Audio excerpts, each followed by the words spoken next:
This episode of Counter-Argument on the environmental challenges in Turkey and the government's response to them was recorded prior to the 7.8 magnitude earthquake that devastated southeast Turkey and northwest Syria on February 6, 2023, and therefore does not mention it. This is Counter-Argument, a Middle East podcast from the Crown Centre for Middle East Studies at Brandeis University. Turkish President Recep Tayyip Erdoğan is often associated with clampdowns on the political opposition, independent journalists, and academic freedoms. But not many people would identify Erdoğan as being a positive force for environmentalism. In today's episode, we explore Turkey's rich political history of environmental activism and ask, why is President Erdoğan so enthusiastic about planting trees? To help us answer this question, in this episode I speak with Ekin Kurtiç, Neubauer Junior Research Fellow at the Crown Centre for Middle East Studies, about her March 2022 Middle East brief, Criminalising Environmental Activism in Turkey, in which Ekin argues that the Turkish government's keen interest in greening Turkey is an attempt to monopolize the environmental agenda and turn legitimate environmental protest into a criminal activity. Here, we take a closer look at some of the misconceptions about what's going on in Turkey and how to better understand the longer history of the complex politics of environmentalism in the country. My name is Daniel Neep, we're the Crown Centre for Middle East Studies, and this is Counter-Argument.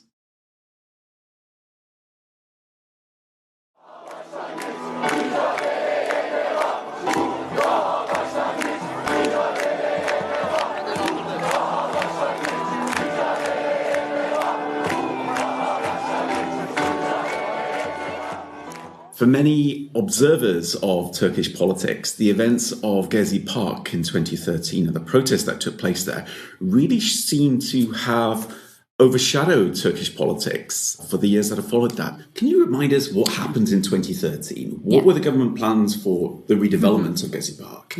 And why did it provoke such opposition?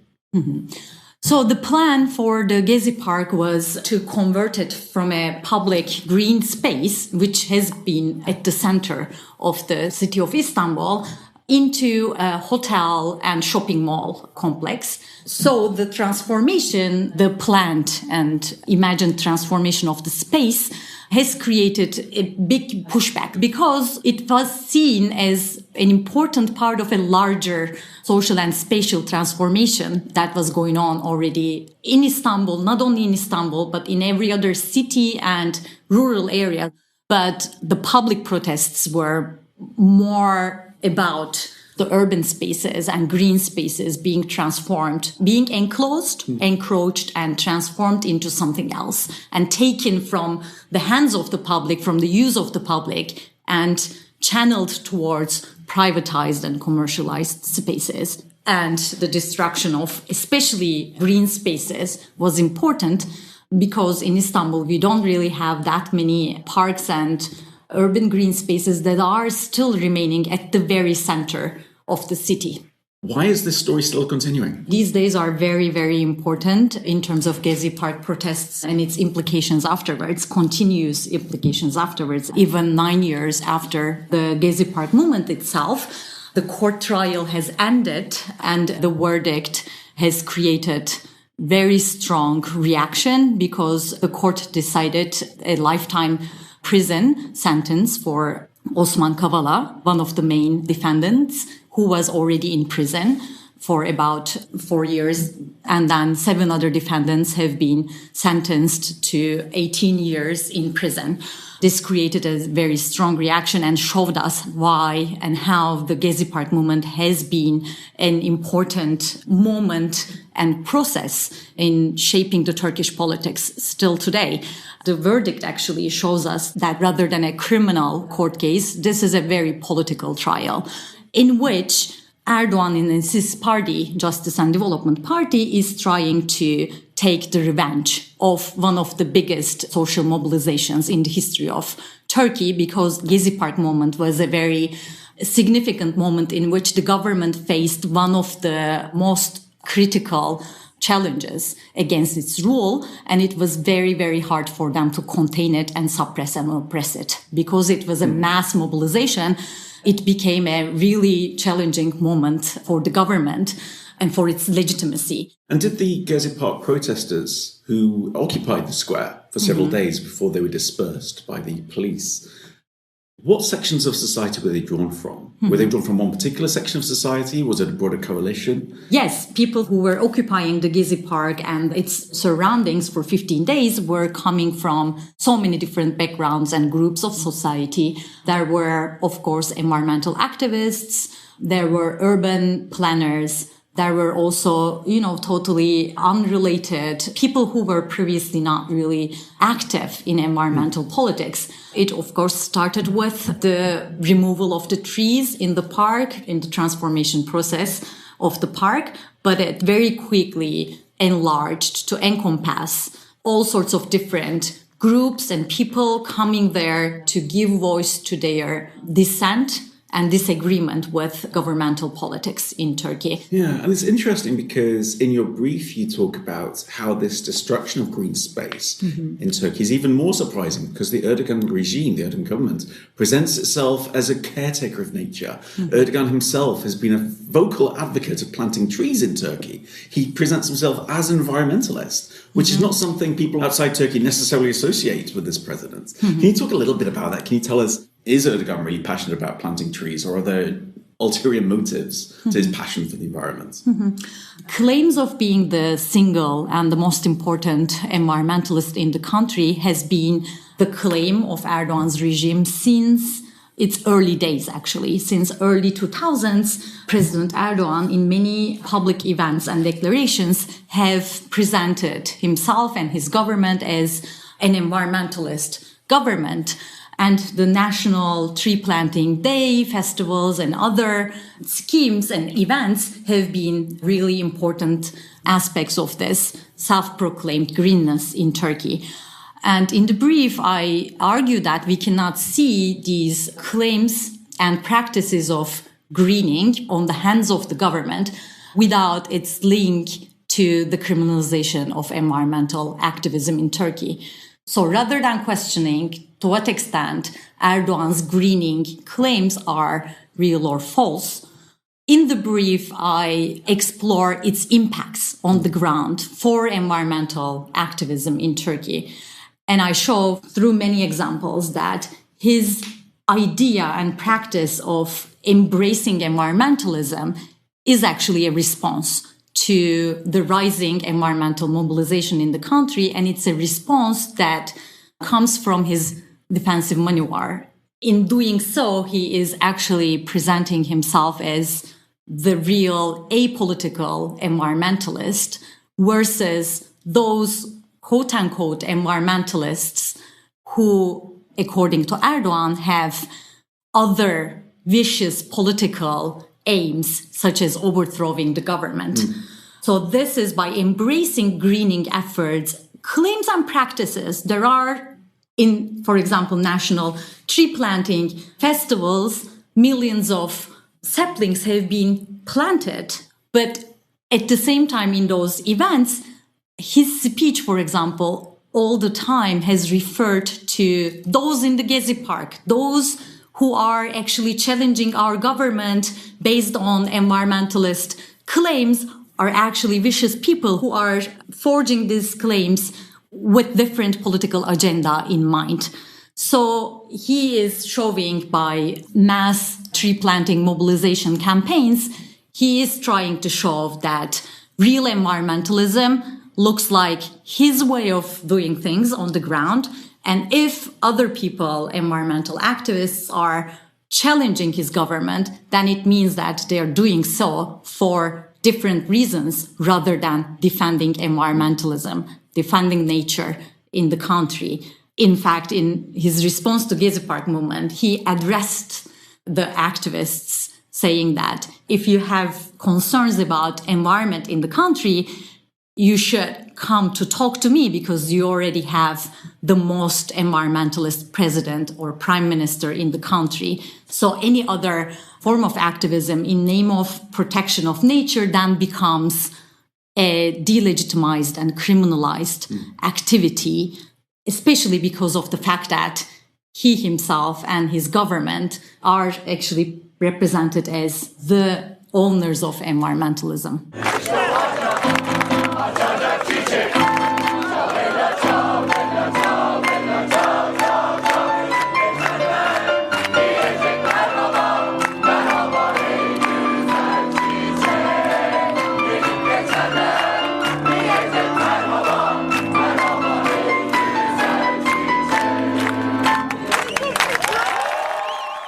These tree planting festivities you talk about sound fascinating. You say there are millions of saplings which are planted at one time. What do you think motivates people to take part in these events, and what kind of events are they?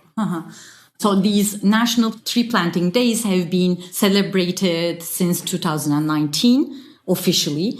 Each year, President Erdoğan has given speeches in one of the locations because these festivals and events are spread all over the country. So wherever there is his speech, wherever there are important politicians, important government officials on the ground, the event turns out to be like a political rally itself, because their speeches most of the time is not only merely about the importance of planting trees, but all sorts of other political issues are being named in the speeches. So it becomes the party and its constituencies getting together, celebrating the power of the regime.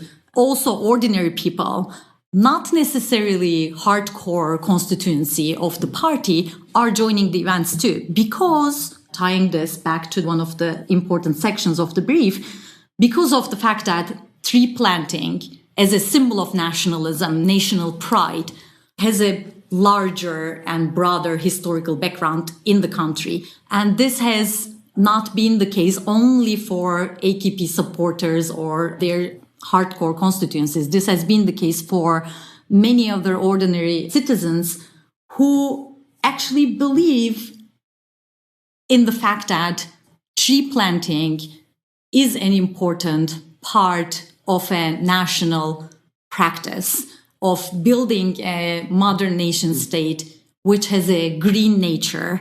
And, you know, there has been this historical political history of presenting Turkey as this arid Anatolian landscape, which is in danger of being degraded, and it needs to be regreened, so to say, restored and regreened. So lots of other people in these festivals, and the festivals have been organized since the early Republican period too, take pride in being participants in these events, and they believe that they are doing something good for the national landscape. Yeah, this is something that's really surprising, because in many countries of the world, the green movement only came into prominence from the 1970s onwards. Mm-hmm. It's something that's become very powerful over the last 50 years.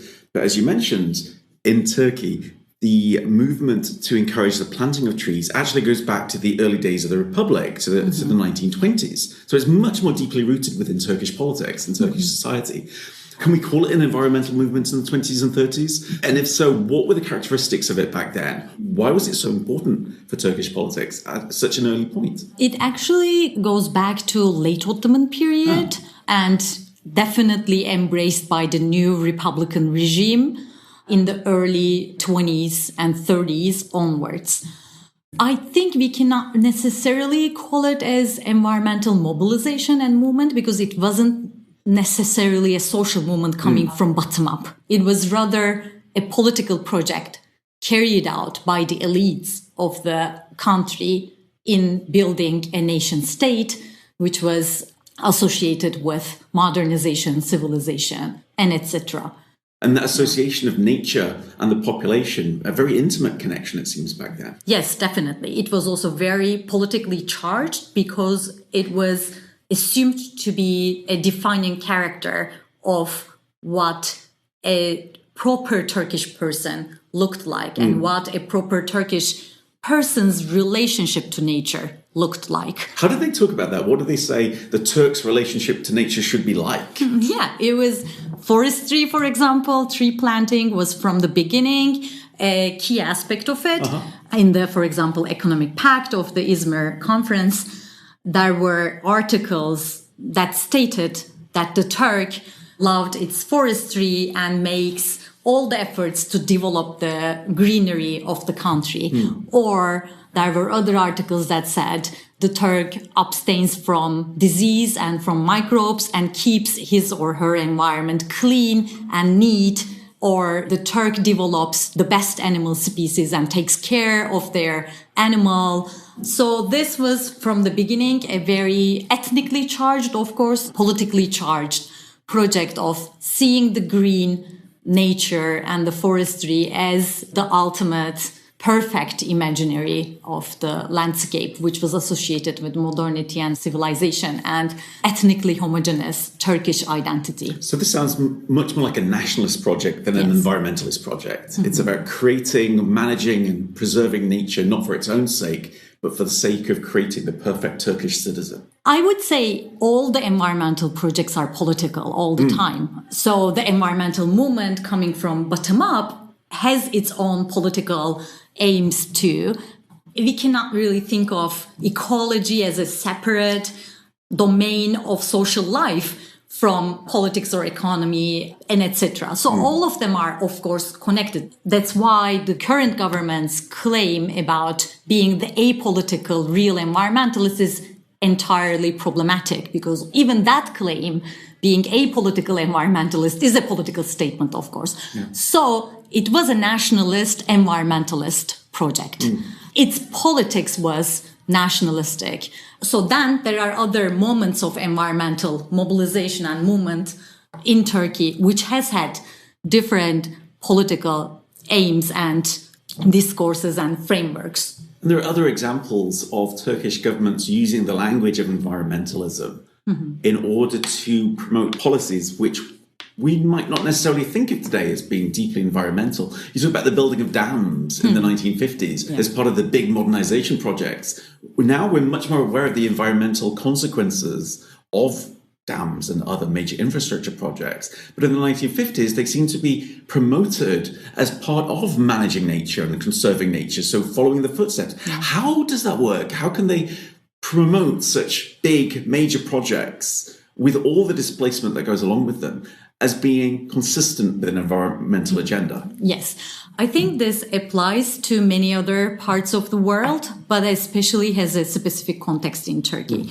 As you said, as of 1940s and 50s onwards, big dams have gained traction in Turkey, and they were presented as an environmental effort in regulating nature. River waters were imagined as unruly, untamed parts of nature which needed to be controlled for being put in good use. So because of that connotation, the starting connotation, the control and taming of rivers through dams was seen as making a good use of natural resources, quote unquote. So there were lots of, for example, quotations from Süleyman Demirel, who has been an engineer, then turned into a very important politician in the history of Turkey, where he stated that by building dams, he and his government and his technical team was actually bringing natural beauty to the country, to the landscape, to the arid landscape of Turkey, which needed water to be greened. So water was seen as a necessary component of both agriculture, electricity, as well as the greening of the arid areas.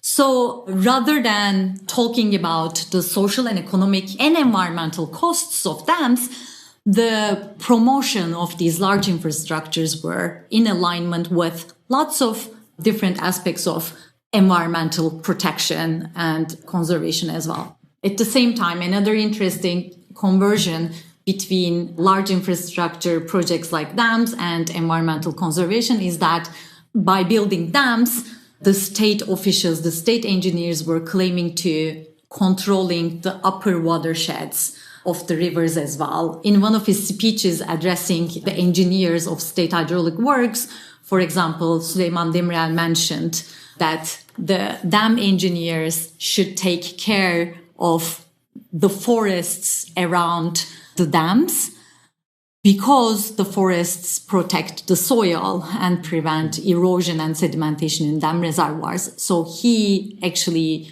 make a definition of dam building as an environmental project that actually took care of the surrounding environments of dams, which is another topic that I explore in my book project.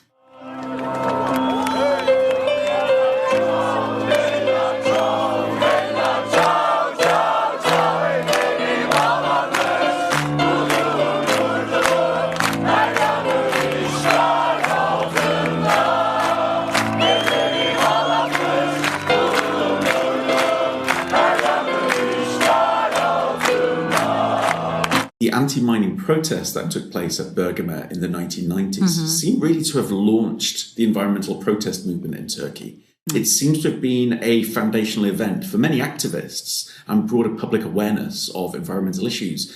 So could you explain a little bit what happened at Bergama to me and tell me why has this become such a template for action in some ways? Bergama movement emerged in mid-1990s when a multinational company has acquired a license for starting a gold mining project around Bergama, which is a district of Izmir, one of the large cities in Turkey.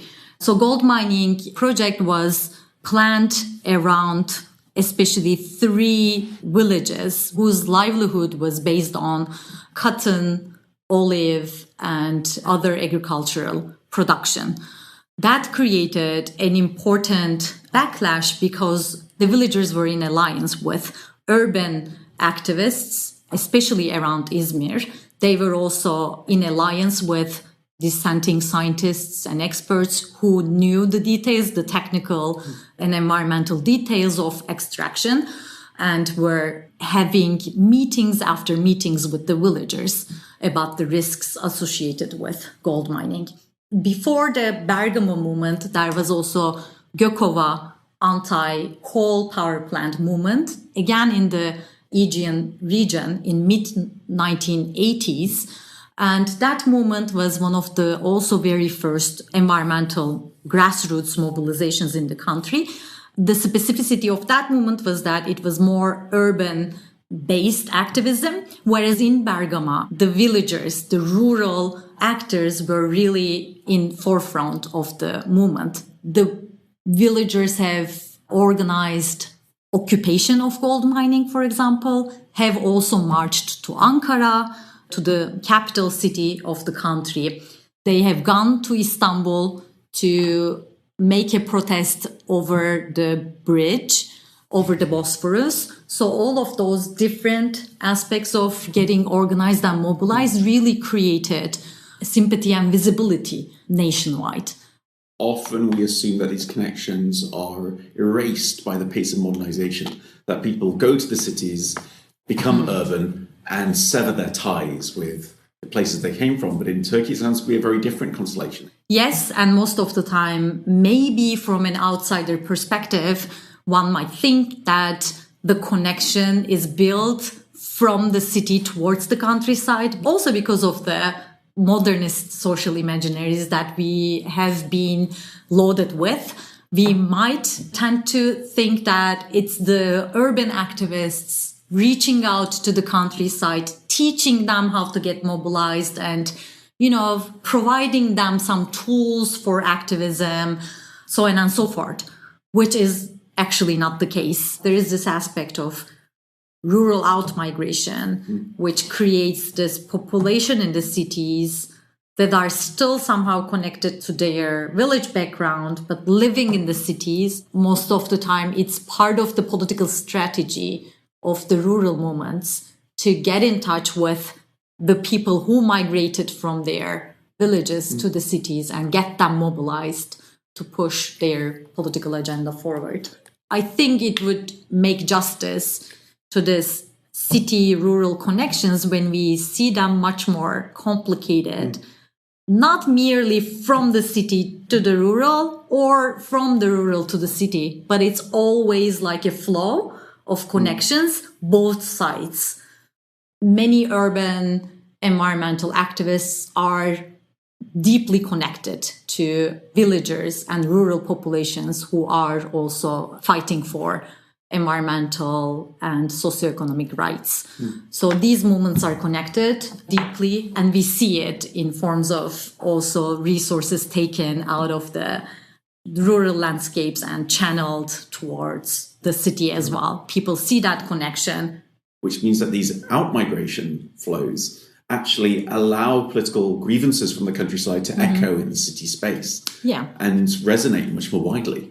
Yeah. In the study of the Middle East more generally, there were previously Orientalist stereotypes about the passivity of peasants in the Middle East, which subsequent generations, we have retracted these Orientalist stereotypes and argue against them. Do you think that these assumptions of the passivity of peasants and rural people not having the same level of political agency as their urban peers, do these stereotypes actually persist?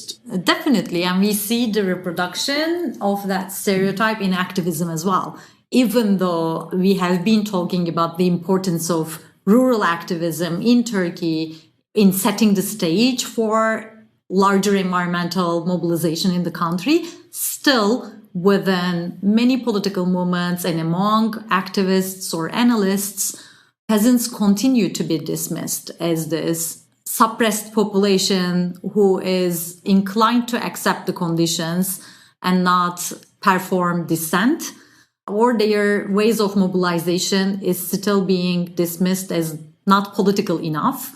There is this constant discourse in Turkey among some political circles about, for example, peasants or semi-rural communities who are resisting against hydroelectric power plants in the Black Sea region as being not controversial enough against the government, for example, because the Black Sea region has a considerable population who are the constituents of the current government, and they are being criticized as these irrational activists who are only interested in the topics that would serve their own interest, but not refraining from voting for the governmental party.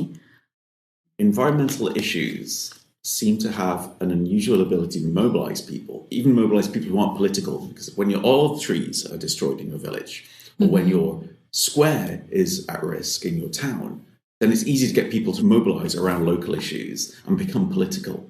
So I wanted to ask you, what mobilized you? What drew you to research environmental politics and the environmental movement in Turkey in the first place? I know it sounds like a very weird connection, but I knew Spanish and I was really into it. I was doing translation as a student, translation of movies and subtitles and everything. And then I got introduced to farmer unions in Turkey because they needed a volunteered translator for a meeting they were going to have. And they were going to have guests from farmer unions in Spain to talk about transformation of agriculture and rural spaces in Spain. And the movement did not have money, so they were looking for a volunteer. And that weekend, it was actually a Via Campesina meeting. Via Campesina is an international umbrella organization of farmer movements in the world.